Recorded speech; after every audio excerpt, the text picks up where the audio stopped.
சபையில் உள்ள அனைவருக்கும் என் தாழ்மையான வணக்கம். நான் இப்பொழுது திருவள்ளுவர் இயற்றிய திருக்குறளிலிருந்து 13வது அதிகாரம் ஆகிய அடக்குமுறைமை பற்றி கூறப் போகின்றேன்.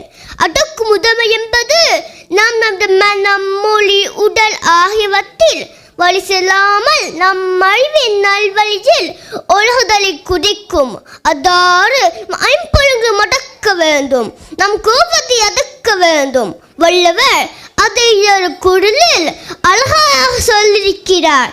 ஏகவ ஆயினும் நாகாக்க காவாக்கால் சிறப்ப சொல்லப்பட்டு.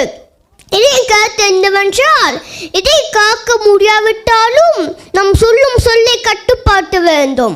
கட்டுப்பாட்டு தவறினால் நரக துன்பங்கள் வந்து சேரும். எனவே நாம் எப்போதும் நமது மனதை கட்டுப்படுத்தி உடவுடன் பேசும் முன்பு சிந்தித்து பேச வேண்டும். நன்றி, வணக்கம்.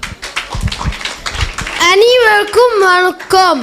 நான் திருக்குறள் சொல்ல போகின்றேன். தீயினா சுத்த புண், உள் ஆறும் ஆறாரே, நாவினால் சுத்தவாறு. பொருள், இதன் கருத்து என்னென்றால், தீயினால் ஏற்படும் காயம் அது சிறு நாட்களில் மாறிவிடும். ஆனால் ஒருவர் மனதை துன்புறுத்தும்படி வார்த்தை கூறினால் அது என்றும் மாறாது. நன்றி, வணக்கம்.